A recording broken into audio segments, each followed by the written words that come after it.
Welcome to Heart Mind Dialogues, where we explore deep questions and meaningful, open-hearted conversations about living a meaningful life to your full potential. So, welcome back. Happy New Year. It's been a long time since I've done this before, and I took a break for a while, but now I'm back, and it's a new year.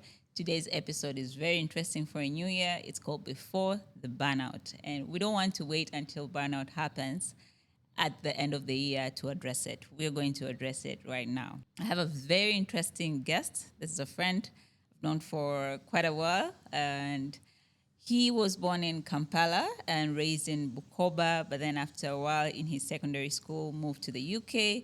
He studied in the UK, worked there, climbed the corporate ladder, and he was in finance, rose to CFO, and after some time, the trajectory changed. And again, we're going to talk about burnout from first-hand experience. Right now, he's doing very remarkable work. He believes, or he calls himself, that he holds a mirror for leaders.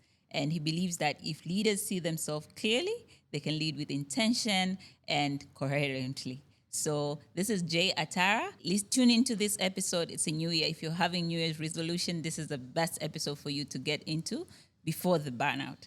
Thank you, Jay Atara, for Thank coming. you very much for having me today. Okay. I'm really excited about this. We've been planning this episode for a while. We have indeed, Yeah. yes. But I'm glad you made time. I'm glad you're here right now. Mm-hmm. Yeah. How are you feeling? What's there to complain about? Top of the world. Okay. That's nice. Good to hear. I'm going straight to it. So the first thing I'm going to ask, what do you understand about burnout? Because nowadays people throw that word around. So what do you understand about it? The word that comes to mind is malfunction. When probably the different elements within yourself as a person don't work. There is no clarity. Okay. You probably don't know what's coming the next day or what the road lies ahead. And what that does is sort of build out a lot of anxiety into yourself and mental health. Okay. And it can happen in a snap. My personal experience was one weekend where it just completely fell apart. Did I see it? No. Were there symptoms in hindsight? Absolutely. But to me, and I guess the approach I've taken is a lesson and a learning from it rather than the pain that came with it. And the pain was difficult, both on myself, my wife, my family. But resilience is important and growth is important after that. And looking back and say, well, okay, what could you have done different? And how you want to now lead. Yeah. Okay.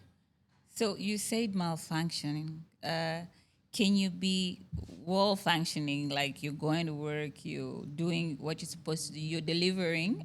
We sometimes in high performing environments, so you have your deliverables and people are rewarding you for your work, but you're still experiencing burnout? Exhaustion, long hours, probably no space or time for yourself, no time to find clarity. And actually, I think especially now in the day and age of telecommunications and mobiles, you don't really switch off because everyone's got their emails and everything on their phones and they've got it with them 24/7. Okay. So you don't really get that mental break. And it's like a hamster wheel is probably the way I would describe it. Okay. Because even while you're maybe having the weekend off, you're not really present because in the back of your head, you're sort of thinking, I have to do this. I have to do this. So Yeah. I have to do that. Yeah. And that hamster wheel just continues. And I think this is where the sort of the triangulation comes in my view, where you've got to look at basically it's about both the heart, mind, and body. The whole thing's got to work. And if one is working excessively, which in my case was the mind, the malfunction was going to come at some point on the other parts, and which for me was the body. Okay. So what would you say when you were experienced, when that thing happened, you said it was just one weekend, the breakdown happened and you felt like, okay, everything is falling down right now. Before that, were there any signs that people could point out, or you yourself, if you look back, you see that these were signs that I should have not ignored, that I would experience a breakdown or a burnout because of working too hard? I'd say probably a breakdown of patterns. That's something you did before that you're not doing now. And for me, one of the instances that always sticks out, and I've spoken to my son about this, was it was his birthday and I didn't go to see him, which I had done for 18 years. And that was very unlike me because I was working on a deal. And I thought, when I look back at it, and I apologized the following year when I was in a different space, I want to apologize to him. And I think when patterns break, which are your normal patterns, they mean a lot to you. Yeah. You almost have to ask yourself, well, Why am I changing this? Yeah. what is different, and what does it feel right and not? And I think this is where I think the strength has to come from within, and then you need the courage to break that pattern. Okay. So for someone, let's say someone is working right now and they've always known that I go for a run in the morning before working, or I go for a run at 6 p.m. in the evening. And then you find a week that they don't go for the whole week. That could be a sign that you're going to burn out. Absolutely, because you're not getting that mental break, whatever that break is that makes you balance. And the moment you're losing that imbalance, and you might say, well, I'm not going to go because I've got to working on something, or I've got some big deal going on. And that discipline really is critical to get that balance. And it's one of the things I think today that I am very disciplined about. I can now tell if when something's not quite right, and I will retreat and start to really get that balance back again. So a lesson I learned the hard way. In reality, I was probably a month away from a heart attack, and I knew that. And I think those kind of things are irreplaceable. I mean, what would have my family done afterwards? Yeah. And that's the harsh truth of it. But I think it's good to see where patterns are breaking, behaviors are changing. I was probably temperamental. I'm probably a bit more in hindsight. So yeah, I mean, look, there's this, things I'm proud of now. Yeah. But I think signs and changes are probably the way to look at it. Very hard, because you've got almost like two avalanches coming together. Yeah, very You've got a sort of mountain of things on you, and you're thinking, what do you mean I need to put myself first? You do. Okay, so is there a link between burnout and doing something that you do not love? For example, can you experience burnout if you found your purpose and you're doing what you love, extremely love? Let's say this podcast, and I keep doing it nonstop. Can I still experience a burnout, or it's just linked to jobs that I'm not passionate about, or it's burnout can happen in anyhow? I would say it's about the individual more than it is what you're doing and the different elements. So if we were to take your example, are you making sure that outside those things you enjoy, you are getting that mental rest? And we spend a lot of time on the physical health of, we'll go running or we'll go different things. But really the mind needs a rest. And when are you giving that rest? When are you giving that stillness, that still point, that pause to actually put everything away and listen to yourself, your inner voice, as I would call it? Or I always say to people, silence is a conversation, a conversation with yourself. Okay. To listen to your inner voice, because that is powerful. Okay. So even now, while I'm now working, I still have my routines every day, which I stick to. So I was out on Cocoa Beach this morning walking. Okay. While I've been here, I've been doing that every day. If I've got meetings, I will make sure they're at They the right don't interrupt your walking my time. routine. Yeah. Absolutely. Yeah. That's a very difficult thing to do, especially in today's world. So right now you say you hold a mirror for leaders, and I know you've spoken to a lot of leaders in corporate stuff like that. So for a person who you have experienced burnout, you've worked and all that, you've been in the corporate environment. And from my perspective, I think the signs of burnout are rewarded rather than being addressed. You see someone online in their laptop at midnight. Eventually, the leader feels like this is my star. They work hard. You see someone neglecting, like, okay, it's weekend or it's Sunday and they're in the office. We reward that rather than addressing that this person might experience burnout. You've spoken to so many leaders. did you get to understand why they reward the signs of burnout instead of addressing them? And do you think we can reach to a point where leaders are more aware that I don't need to overwork my people to get full productivity? The question I would ask the leader as a coach, and I coach burnout, is that the best productivity you're getting? Is he or she giving you their best work? Quality-wise. It's not about quantity, but quality. And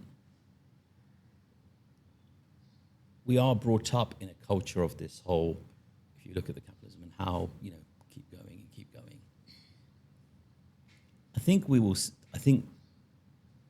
what the leadership are missing is how the Gen Z will deal with this. Because I don't think they'll tolerate it eventually. They have values. And I think that is going to be the breakdown, in my view. And this is where I believe coherence is so important now.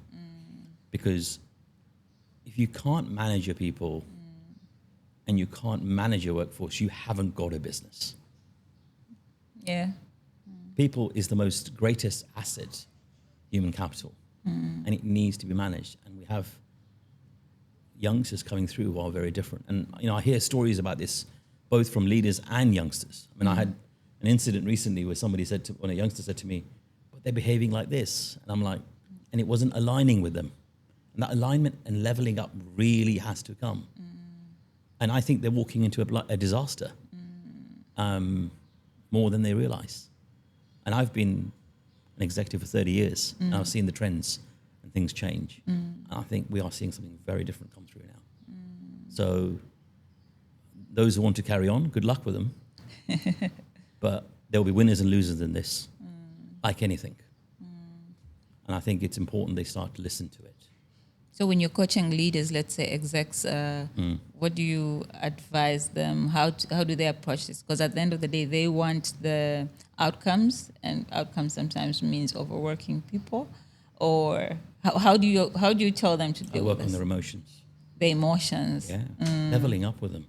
Imagine it was their son or daughter. They feel. What advice would they give them? And that's the power of question. What would they say that was them? But the thing is, they've grown up in the corporate. You've been in the corporate ladder. They'll tell you that in my first 5 years, I used to work like a donkey. I agree. Yeah. So I understand. yeah. So But let's take this. We're talking at different generations here. So I grew up in the 80s, 90s, through the workspace, and so of course it was accepted. My father was in his earlies, in 30s, 40s, 50s. For him, it was about putting the bread on the table. I grew up in a different way. He still had that. But then if I look at my own children, they grew up in a very different environment where everything was provided for them. So their values are much stronger and different. And I think that is the big issue. I mean, every leader I speak to says to me, "I don't know how to manage these youngsters." I mean, that's the truth. okay. Okay? They don't know how to engage sometimes. But what they need to do, I think, is level up. I think they need to bring themselves to that position. They need to imagine that was that. They need to play that role play of that being their child, and how would they feel deep down here? Would they want that for them? Yeah, definitely no. And there's the answer. There's the answer. So treat them like your children. Treat them how you want. They treat them humanly. Make them human. Are you getting a success to bring out the emotion out of these leaders? Absolutely. And that's what proper executive coaching is about, understanding that working awareness. There's a very big difference between coaching and mentoring. Okay. Coaching is really understanding the individual, getting underneath, in terms of what you can do. And, I'm fortunate I went through the ICF program for that. Mentoring is when you're saying, well, okay, you need to do this, or this is your road to your career, or this is what you need to do. Two very distinct ways of dealing with things. And coaching, and where I've ended up at the moment is, so leaders are human beings. Let's forget that they are human beings. They have emotions.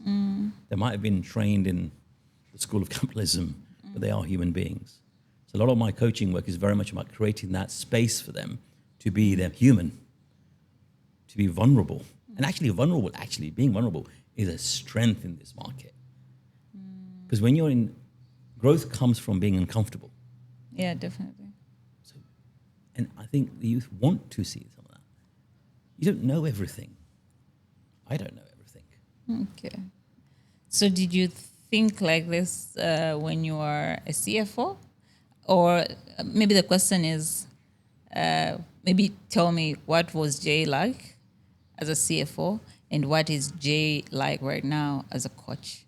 Like, do you think you're the same person?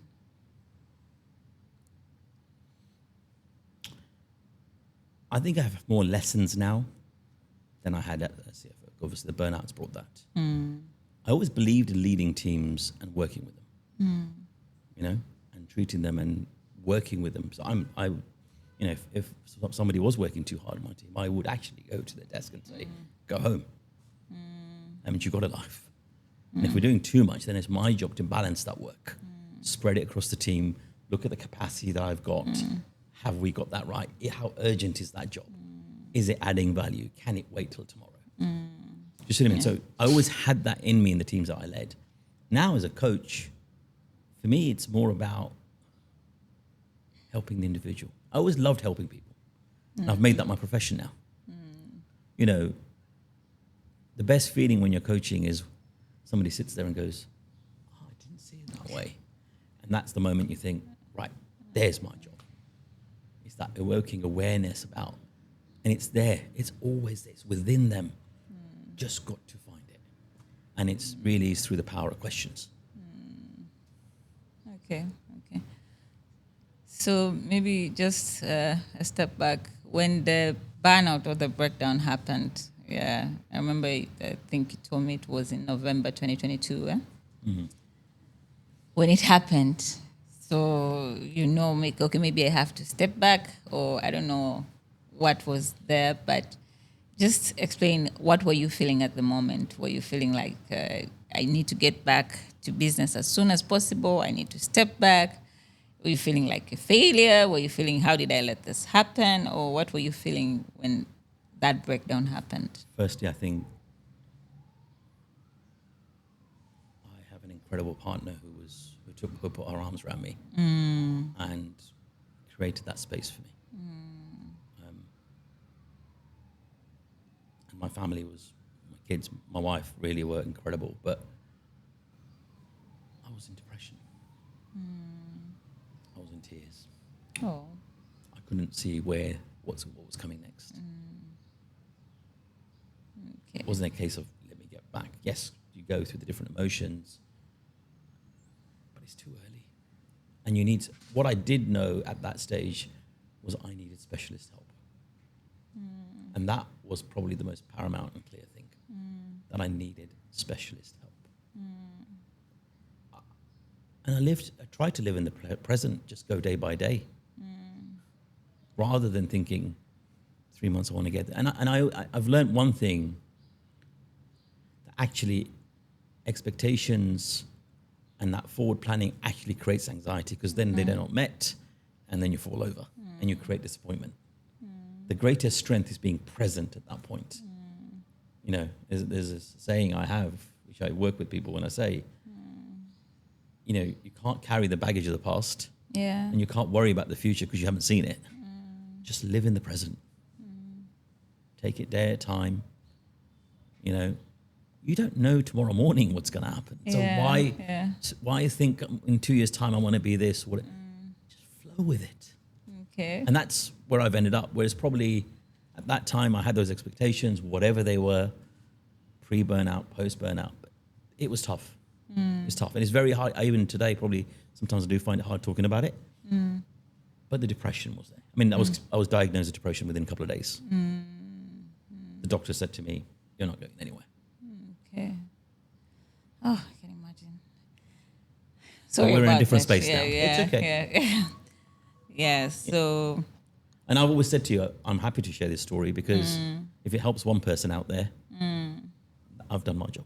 And that's why I share this. So I'm happy to share it. Okay. Yeah. So, and then sometime in 2023, you came to Tanzania. So, I want to understand that feeling, moving from that environment, maybe just visiting this side. Was it like a relief? Was it like a journey to find yourself, or how was it? Because going back to the roots is always It was, and it came about quite interesting. My son was doing a project, and it was on East African politics at university. And he got a grant to go to Tanzania. He wanted to come and do some research. I was like, okay, so clearly he needed to come. My wife said, look, you go with your dad, and he knows.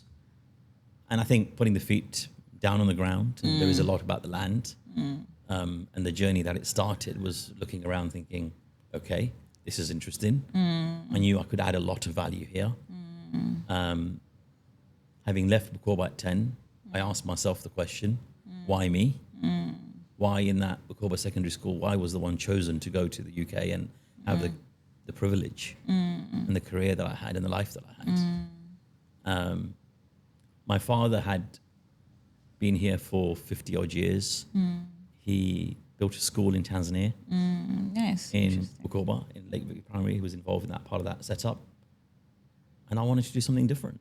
And I came back again in November, I remember, almost like a business development, and met loads of people, went to, and saw some of the gaps where we could. I remember going to a business event, and somebody said, the skills shortages and so on. And for me, that's where the teaching idea and the Elimu Matokeo came, and everything started to sort of come into flow. Because to me, one teacher can make a big difference. Yeah, definitely. To 20, 30 children. And we've got lots of children who, so let's help the system. Let's find a way. Sustainability was another area. And I just flew with it. Whatever came where I could add value, I did. And here we are today. I'm involved in the education space, both in leadership and in children. And I love it. I love it. But the one thing I'm looking at this in a very different lens that I did from a corporate world. The focus of Elimu Matokeo is the child is the center of attention. And that is really important in this coherent way you look at businesses now, in my view. You've got to look at all the stakeholders from the profit, planet, people kind of things. And I'm an advocate of that. I sit on some advisory stuff on that as well. And I think executive leadership also is going to change going forward, where I think we will see that shift because, there are three major challenges that are sitting out there, which is human capital. Yeah, definitely. Sustainability and technology. And I don't think there's a book out there that teaches you how to handle that pressure because the uncertainty is great, and you can see that globally. So I think people are crying out for something new, but watch this space. Okay. So I read somewhere that says that there are two lives in a human being. The one that you live before a major event happened in your life, and then the one that after. So it's interesting that before it was finance, and right now all you care is about education, changing the education system. And we've talked about how Elimu Matokeo, I've seen the work that you're doing, how you're using innovation and what you're planning to do with education. And I remember asking you, what would you term this as success in the next 30 years? And you say, if even one child follows their dream, then you find it successful. Firstly, it's never about me. It's about the team that we have around and the expertise that we have. I mean, the three of us are very dedicated to that, and we're dedicated to make sure the child is in the center of this. But yes, it is about, it's no different to what me telling you a story about burnout today, being the one leader that I want to wake up out there who doesn't go through what I went through. Yeah. No different to the child who gets that opportunity in life tomorrow to make a better something. Whether it's Nashamba and he's learned something new and he dreams about being a doctor or a ICT engineer or a podcast host, who knows? It'll make me happy because end of the day, everyone deserves the opportunity. Yeah. We all are equal. Why shouldn't they get the opportunity? And that I feel very passionate about. Children are so pure. Yeah, definitely. And it's about giving human choice to them. And one of the things we're also trying to do is those choices are available to girls and boys. So a girl can dream in some of the work we're doing, the same dream as the boy. Yeah. That is fundamental, that equality. So everything we're designing, from card games to gamification boys to different things, it is total equality. Total equality. And, I'm glad to be doing this with you today. I'm glad to. I've been waiting for this episode for a very long time. Yeah, but stuff happened. Yeah, okay, that's interesting. And so I was just wondering, what was the thought process? Why Elimu Matokeo? I understand that maybe from the burnout, from the trajectory shift in your life, you would want to do something more impactful to the community. And I think there's more. There's kids. There's Elimu Matokeo. It could be environment. It could be sustainability. Anything. Why Elimu Matokeo? Why education? Why kids? Aren't they beautiful? The joy and the smile on their faces. They're so pure. They're God's gift. But what was Why? the thought process to? Because for me, it's a personal story. I had the chance. I want to give the others a chance. Okay? I feel it's my duty. I'm here to serve. And as I said, I was given this chance. Why not give it to others? And I think I come back to this conversation you and I are having about that video. Yeah. I'm going to have to go one day and answer for the life I was given. Yeah. We're all going to go down one route. This is my impact. And to be honest, I'm involved in not only that. I mean, for me, it's about nature and humanity. Yeah. Humanity is about giving children or any human being a better chance and a better opportunity. I was talking to the taxi driver on the way here just now, and we were discussing graphic designing, and he was a youngster, and I said to him, I was giving him, well, okay, you're doing graphic design, but how are you going to tackle the AI issue? Where, put passion into it. And he was like, thank you so much. And I was like, it's not about thanking me. It's more about guiding people. Yeah. And when you guide children, that's when they're going to achieve their dreams. That's when and you want to give them choice. Choice to make a better life for them, to achieve their dreams, to go for whatever they want to do. And that is critical, but it's all walks of life. And then I was also involved I'm chairman of the board for Reforest Africa. So that's my nature giving back. And I'm delighted to say, Dr. Robin actually messaged me this week and said, we've sold our first seeds. Nice. For planting. And, we had a conversation last year about planting the right kind of trees in Tanzania. And I said to him, look, we should think about, if we want the right kind of trees, then make sure we sell seeds from our, so then we know, because he's so passionate and about making sure that even the tree that's planted is the right one that's great for the environment long term. And he's like, well, some people are just doing this. And I was like, well, fine. Let's find a solution to it. Why don't we do something different? Because every problem has a solution. Yeah. You've just got to find it. Okay. Interesting. So nature and humanity, anything that comes with it. Anything that comes with humanity and you go community. With it. Flow with it. Okay. Interesting. So most of us have had a belief that, for example, the education system in Tanzania or in Africa is more theoretical than practical. So how is Elimu Matokeo going to address this? I've seen the gamification idea that you have and the work that the apps that you're working on, the board games, and I feel like it's more practical and it will help. But how are you going to make sure that's embedded in our curriculum? So I think firstly, you have to congratulate the fact we have actually got a new curriculum now, and that we have moved away from an exam-based curriculum to a competence-based approach, outcome. The challenge comes in implementation. Okay? You're not going to do it overnight. It's going to take 1, 2, 3, 15, 20 different approaches to get there. As far as Elimu Matokeo goes, I'm not worried about it. I think it's a big ocean. We all need to play. We want to bring something different to the table, innovation. And part of the reason why I think I like the fact I'm almost importing intellectual capital and different ideas into TZ. And I think to bring change and transformation, and it is about the child, let's keep on that. They need to be given something different that's going to make them think differently. It's about developing the analytical skills. just a game. You know, we've done this board where you've got behavioral squares, you've got food squares, so you're dealing with healthy eating, you know, where you're getting penalized for plus and minus points and so on that. You know, so we're trying to, it's that, because what I learned from coaching and execs and others that I've done always goes back to the childhood. So if you can get the behaviors and conditioning right early on, then they will stay there at the end. But it's about giving it the right, and so therefore we're approaching this very differently. For me, it's really the early age, because you're conditioned then.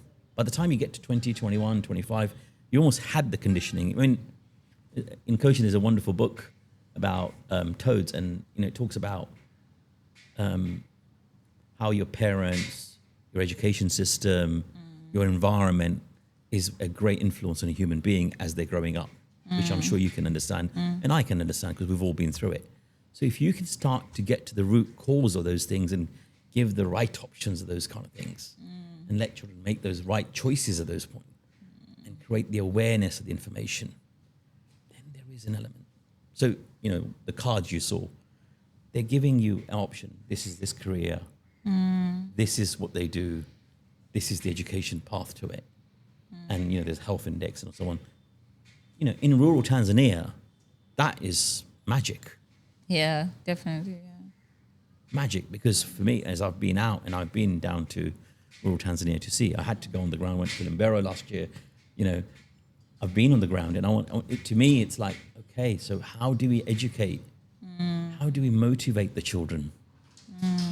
And you've got to come from both ends. Elimu Matokeo is coming from the top in terms of teacher training and raising standards, and going back into the history of how teachers came about.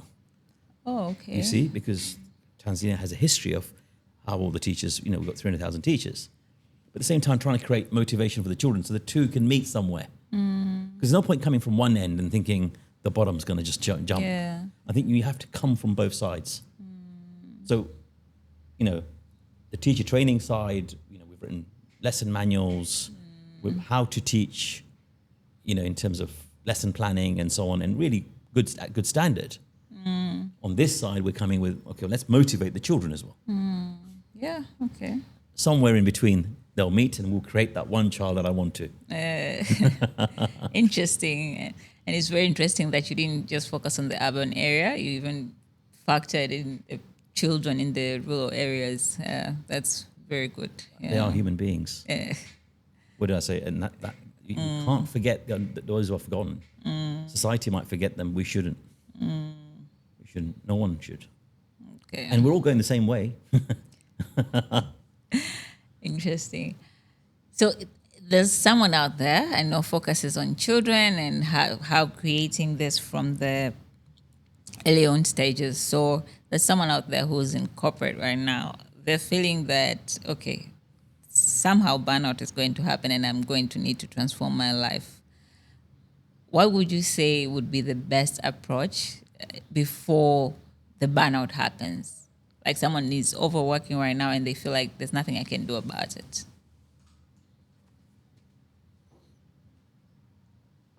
Take some time out and reflect. Is this where I want to be in my life? You never go to your grave thinking I should have worked more. Definitely, yeah. Time out, reflect, go inward. When I say inward, you know, really think about and reflect, is this what I want for my life? Touch your own conscience. But they will say, probably not, but I have to pay the bills. I have Of course to. you do. I've done this for 20 years. Yeah, but you'll be far more effective by doing it properly. What makes you think you can't pay the bills? I'm here, an example. Okay? Yeah. I mean, I'm not paying the bills. But what I'm trying to say to people is, look, the to-do list will never end. And if you're the kind of person who keeps delivering, then there'll be more people who will add to it. Okay? You're never going to stop that to-do list. And sometimes in this world, that some of those urgent things aren't really urgent. I mean, how many times have you sent some piece of work, it was urgent, and then somebody hasn't even looked at it for 2 days or 3 days? So many times. Okay? Just come on. You know, we're not performing heart surgery or somebody's going to die. That was one of my ethoses at work. I used to say to people, unless there's heart surgery going on here and someone's going to die, it can wait till tomorrow. Yeah. It's just somebody, I want it now. Yes, but when do you really need it? Yeah. Ask that question. And if I've got to commit, I mean, I say this with Gen Z, it's quite fascinating. One of them said to me the other day, he said, I need to go out. I said, go. You should. Get the balance right. And I think they will get the balance right more. And the resistance will come. You see? And I think this is the bit the execs need to think about seriously. But to be honest, they need to look at themselves as well. You know, I will say this with a heavy heart. My father worked till 2014 and he died in 2015. He died right after he retired. A year after he retired. Yeah. Okay. What did he see? That's a tough one. So has anyone seen tomorrow? But you've seen today. Let's focus on it. Let's have that think. Because I think you will, to me, if the mind isn't managed in the right way, I think it's the biggest cause of illness. I mean, a number of times I've heard somebody say to me, but he was fit, he went to the gym. And he's had a heart attack or he's had this. You've got one area you're fixing, but you've imbalanced the other area. I think the whole coherence is really important. And in a human being, it is mind, body, and soul, the three together, heart. It has to balance. So you say mind, body, and soul. Okay, you might have The heart is the same as soul, in my view, but the three have to balance. And that's, for me, that's the theory, that triangulation of coherence. Everything has to work.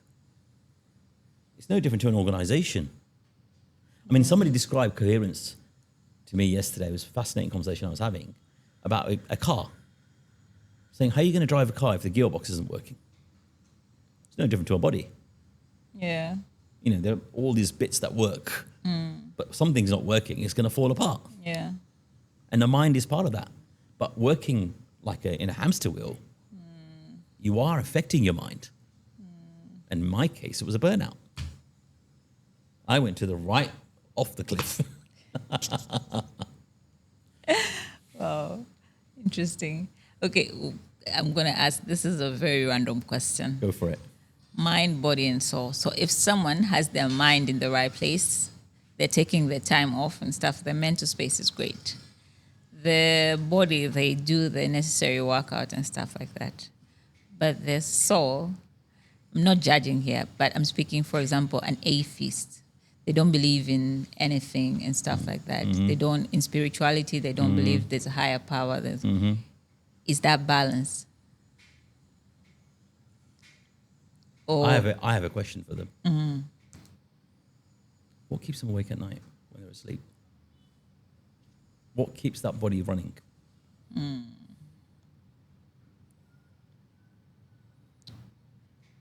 Who decides whether you're born or not? Why do they die? they'll give you a science reason. I love it. And I'm willing to listen to them. Yeah. I didn't ask for the answer. I asked for the question. The real deep question they need to go and reflect on. Go and reflect on it. The power of question. We're quite... People are easy to give the answer straight away. But I always say reflect before you speak. Yeah. Interesting. Is it really coming from here? Okay. So for it to be balanced, the soul also has to have something that they do believe in. If they don't, that's okay as well. Just let's get the answers for the rest of the things that you can't control. What's their answer? Interesting. Do you have for the soul, do you have a spirituality aspect? What do you believe in? So for those who know me, I'm an ardent devotee of Shiva Shakti, or Shiva. You know, and part of my recovery came, and I'm thankful to him for he's been in my life always. But you know, I fell and I dropped, but now I have that balance. And when I get in balance, I get that. And I know exactly where I need to go, in terms of the prayers or whatever it is. Just puts me back in line again. Can Shiva punish people? I don't think Shiva judges. I think people punish themselves through their own karma. Okay. He does not judge. I don't judge. Who am I to judge? I've got imperfections. Okay. What do you think happens when we die?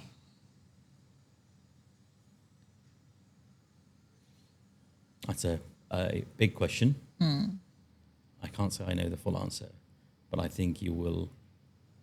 Some come back, some go different places. But I think the balance sheet of karma will determine what happens, and I can't answer that for everyone. But there is a balance sheet. What do you think happens when you die?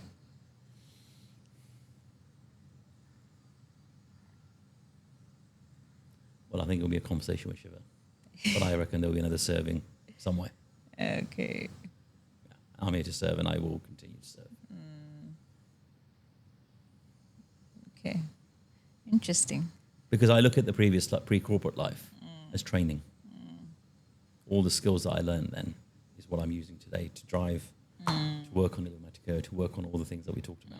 If I hadn't experienced those, then I wouldn't be able to do those things now. Okay. But I closed. It was a chapter of my life that closed, and a new one opened. So let's see when this ends. There will be an ending. Just when, I don't know when. No one knows. Nor does the atheist know when the ending's coming. Oh, wow. Interesting. Okay, so maybe the last question for me would be, what would you say that the relationship with your family, with the world was before the burnout and what it is right now? Has it been constant? Has there been changes? Like, what are the rewards that the burnout brought to you?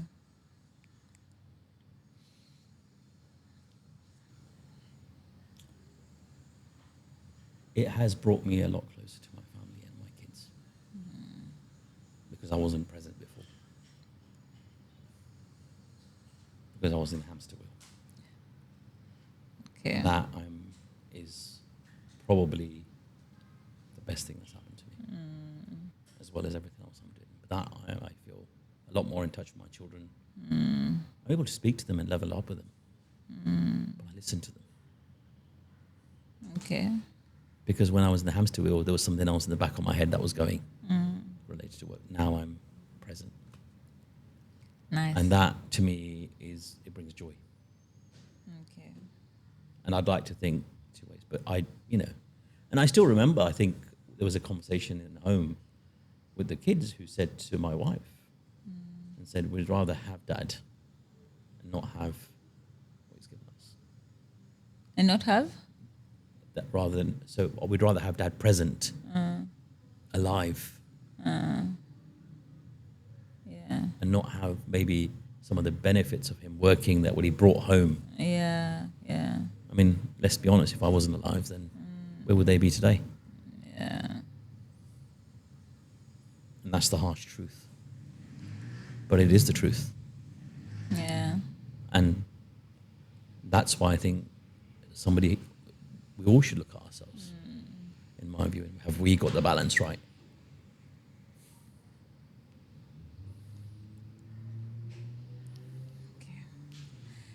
I think everybody knows that it's important to balance this thing, but it's the how that people struggle with. Everybody knows that if you overwork, if you probably neglect your family, it's going to come back. Everybody knows that nobody on their deathbed said, I wish I worked 20 hours a day. Nobody says that. But I think it's the how and the reality of life that you're just thrown in that end.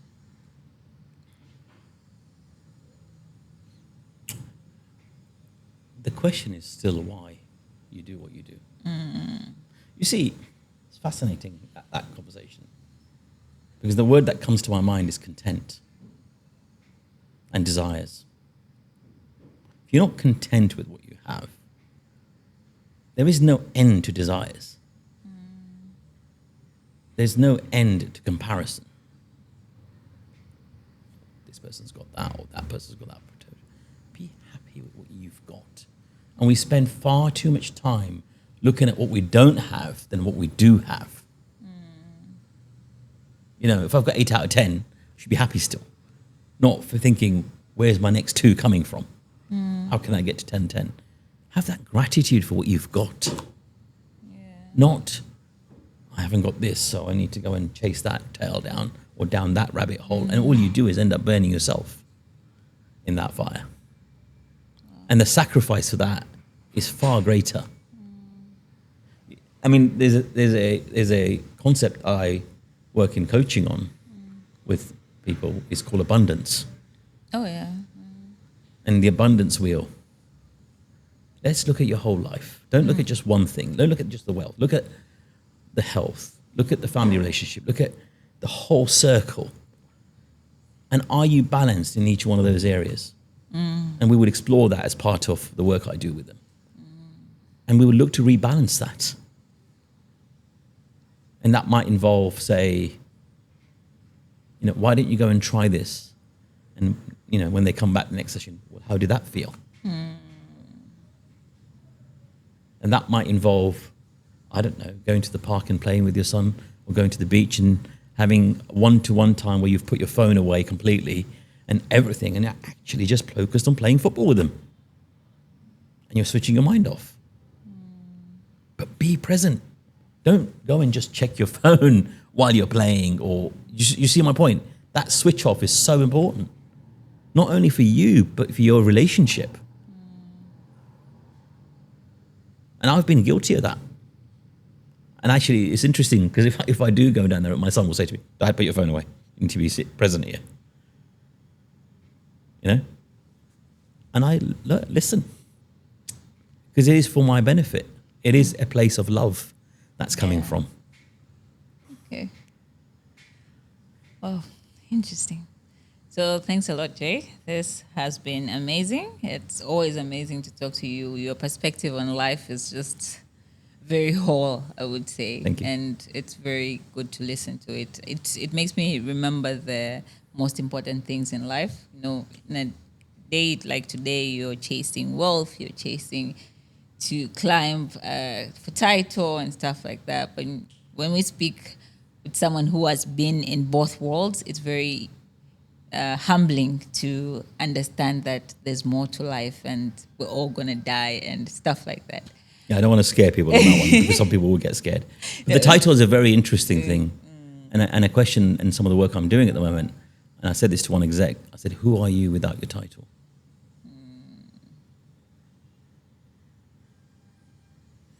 And when I meet people these days, I don't say I was an ex-CFO. I'm a human being first.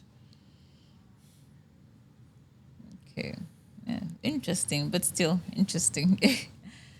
So maybe to wrap it up, one question for me.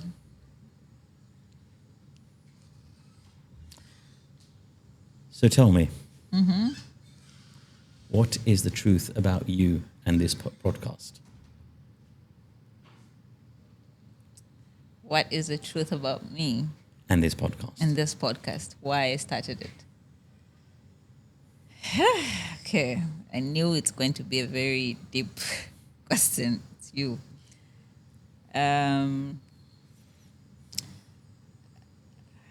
I've always been wanting to make something out of me. Well, I didn't know what that was, but I was more excited to climb the corporate ladder and stuff like that. But again, stuff happen. Yeah. Stuff happen in life. So you have the before and the after it happens. So I also experienced something in 2023 around September. Yeah. I was pregnant and I had a stillborn when I gave birth to the kid. Sorry to hear that. Yeah, she was dead already. It's tough. Yeah, so that the meaning of life kind of changed for me then. My work turned out to be less meaningful. I understand. Yeah, so after that, there were so many sleepless nights. There was a change of environment for me. I was working in South Africa. I left the job there. I decided to move back home. But it was still, at that moment, I really felt like things that kept me going was hearing stories about people in podcasts and all that. I would go to work and I feel like I look at the pool and I feel like nobody understands, nobody gets it. Why am I here? My life is crumbling down and I have to focus on a deliverable and stuff like that. So it was more sleepless nights that at one point I was like, maybe we need to have honest conversation in what we're chasing in life and what happens when that high performer, high productive person, something else happens in life they didn't expect. I'm a planner. I used to have a 30-year plan, 20-year plan. I planned for that kid. I did it properly, and something happened that was out of my control, and my reality changed. So I wanted to have a space where honest conversations, we can be ambitious, but we also need to approach it in a very human mindset rather than this fictional way that things are just going to align. So it was that moment that I realized I need to have these honest conversations with people, and I feel like somebody might benefit when they hear that you can chase a life that you want, but life will happen and stuff will happen. You need to come back to things that matter to life. Yeah, that's why I started this podcast. Well, firstly, I'm sorry to hear what the story led you to it. Yeah. And I would say that's your pivotal moment in the experience that I've had. And as you know, I work with a lot of people. But what I will say, in the time that I've known you and every time I've met you, I see a shining light. And that smile, that is incredible. Thank you. And the joy you spread. And I think this is incredible, which is why I came on it in the first place when I first met you. And I thought, wow, what an incredible woman. And hats off to you for what you're doing. And you're right. There's someone out there who will learn from this and from your story. Yeah. And thank God we have people like you in this world. Thank you. And thank you for having me today. Thank you. Thank you for making time. Yeah, I know you were in Tanzania for just a month. There's a lot of meetings that you're having. There's a lot of catch-ups that you're having. But you made time for a coffee catch-up we had this week. Made time for this. And we're meeting. I hope we're meeting before you leave. With you, I always have time. You know that. Yes. I also need that coaching. Yeah. Yes, we will pick that up after this. Okay. Definitely. Okay. Definitely. So thanks for making time. Thanks everyone for watching. Don't forget to subscribe on YouTube and don't forget to share, like on Instagram, Apple Podcasts, wherever you're watching this from. I hope you have a great time and have a great day. Thank you.